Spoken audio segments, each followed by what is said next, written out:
ناظرین، آج ہم آپ کو ایک ایسا واقعہ سنانے والے ہیں۔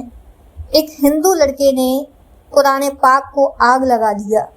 تو آئیے سنتے ہیں ہم اس واقعہ کو۔ ایک گاؤں میں ایک نیک شخص رہتا تھا جس کا نام عبد الواحد تھا۔ عبد الواحد بہت ہی غریب انسان تھا۔ عبد الواحد کا نہ تو کوئی باپ تھا اور نہ ہی کوئی ماں تھی، اور نہ ہی اس کا کوئی بہن بھائی تھا۔ وہ بہت ہی نیک اور دیندار انسان تھا۔ اپنا گھر نہ ہونے کی وجہ سے وہ دن رات مسجد میں رہتا۔ صبح کے وقت وہ مسجد اور وضو خانے کی صفائی خود کرتا تھا۔ عبد الواحد مسجد میں ہی رہنے کی وجہ سے ہر نماز جماعت کے ساتھ ادا کرتا تھا، یہاں تک کہ اس نے کبھی تہجد کی نماز بھی نہیں چھوڑی۔ محلے کا ہر انسان اس کی غریبی سے واقف تھا، اسی لیے محلے والے اپنے گھر سے اس کے لیے کھانا بھی بھجوایا کرتے تھے۔ ایک دن مسجد کے امام نے عبد الواحد کو اپنے پاس بلایا اور پوچھا کہ کیوں نہ میں تمہاری شادی کروا دوں، تم اپنی بیوی کے ساتھ اپنے گھر میں رہو۔ عبد الواحد مسجد کے امام کی بات سن کر مسکرایا اور کہنے لگا، استاد جی، بھلا مجھ غریب کے ساتھ کون شادی کرے گا؟ مسجد امام کہنے لگا، تم یہ سب مجھ پر چھوڑ دو، بس ہاں کا جواب دو۔ عبد الواحد کہنے لگا، اگر استاد جی آپ کی نظر میں کوئی ایسی لڑکی ہے تو مجھے قبول ہے، پھر مجھے کیا اعتراض ہو سکتا ہے؟ پھر مسجد کے امام نے بتایا کہ میرے دور کے رشتہ داروں میں ایک لڑکی ہے جو طلاق یافتہ ہے، میں اگلے جمعے تک تمہارا نکاح اس سے کروا دوں گا۔ اس سے پہلے تمہیں یہ کرنا ہوگا کہ کوئی کرائے کے لیے اپنا گھر ڈھونڈ لو جہاں تم دونوں میاں بیوی سکون سے رہ سکو، اور گھر کا کرایہ بھی دو۔ تم بالکل فکر نہ کرنا، وہ سب تم مجھ پر چھوڑ دو۔ عبد الواحد نے کرائے کے لیے گھر تو ڈھونڈ لیا، لیکن نکاح کی تیاری کے لیے اس کے پاس کوئی بھی پیسہ نہیں تھا۔ عبد الواحد اپنے نکاح سے ایک دن پہلے مسجد کے امام کے پاس آیا اور کہنے لگا، استاد جی، میں نے کرائے کے لیے مکان تو ڈھونڈ لیا ہے، لیکن میرے پاس نکاح کے اخراج کے لیے کوئی بھی چیز نہیں ہے۔ مسجد کے امام نے کہا، بیٹا تم فکر نہ کرو، تم بس صبح نکاح کے لیے تیار رہنا۔ جیسے ہی صبح جمعہ کا سورج نکلا، مولوی صاحب نے مسجد میں اعلان کروا دیا، اگر کسی کے پاس کوئی بھی چیز اللہ کے راہ میں دینے کے لیے ہے تو وہ آ کر مسجد میں دے جائے، بے شک وہ کپڑے ہوں، برتن ہوں، پیسے ہوں۔ امام صاحب کا یہ اعلان سن کر بہت سے لوگ اپنے اپنے گھروں میں سے سامان اٹھا کر مسجد میں لے آئے۔ کسی نے کپڑے دیے، کسی نے کھانے کے لیے اناج دیا تو کسی نے پیسے دیے۔ اس کے بعد سارا سامان اٹھوا کر عبد الواحد کے گھر بھجوا دیا۔ جمعہ کی نماز کے بعد عبد الواحد کا نکاح مولوی صاحب نے بہت ہی سادگی کے ساتھ پڑھوایا۔ دونوں میاں بیوی کو کرائے والے مکان میں رخصت کر دیا۔ عبد الواحد کی بیوی بہت ہی نیک تھی، اس نے کبھی بھی اپنے شوہر سے کسی بھی چیز کی کوئی فرمائش نہیں کی۔ وہ نماز پڑھتی تھی، ہر حال میں اللہ کا شکر ادا کرتی تھی۔ عبد الواحد کی شادی ہونے کے بعد بھی وہ روزانہ مسجد کی صفائی کرتا اور بعد میں نماز ادا کرتا۔ مسجد کی صفائی کرنے کے بعد وہ روزانہ گھر سے کام کے لیے نکل جاتا، اور اس کی بیوی پیچھے سے ہر وقت اپنے اللہ سے دعا کرتی رہتی کہ اے میرے اللہ، میرے شوہر کے لیے روزی روٹی کا کوئی وسیلہ بنا دے اور اسے کوئی کام کاج مل جائے۔ کام کی تلاش کرتے کرتے عبد الواحد ایک اللہ والے کے پاس پہنچ گیا۔ اللہ والے کے یہاں بہت سارے لوگ جمع تھے جو اپنے مسائل اور مصیبتیں ان کے پاس لے کر آتے تھے۔ وہ اللہ والے بزرگ اللہ تعالیٰ سے ان کے لیے دعا کرتے تو اللہ پاک ان کی تمام مصیبتوں پریشانیوں کو دور کر دیتا تھا۔ سب سے بڑی بات تو یہ تھی کہ اللہ والے کے یہاں بہت ہی عمدہ لنگر بنتے تھے۔ اسی لنگر کو پکانے کے سلسلے میں عبد الواحد کو وہاں پر ایک نوکری بھی مل گئی۔ وہ غریبوں میں کھانا تقسیم ہوتا تھا اور عبد الواحد خود اپنے ہاتھوں سے کھانا تقسیم کرتا تھا۔ اسی میں کھانا بانٹنے کے لیے اس کو اللہ والے پیسے دیا کرتے تھے۔ جو کھانا بچ جاتا وہ اپنے اور اپنی بیوی کے لیے صبح شام گھر لے جاتا۔ ایسے ہی اس کے گھر کے حالات کچھ بدلنے لگے۔ پھر شادی کے کافی عرصے بعد اللہ نے انہیں بہت ہی خوبصورت بیٹی سے نوازا۔ عبد الواحد اور اس کی بیوی بہت ہی خوش تھے۔ اللہ پاک نے انہیں اپنی رحمت سے نوازا ہے۔ وہ اپنی بیٹی کے بہت ناز نخرے اٹھاتے اور اس کی خوب دیکھ بھال کرتے۔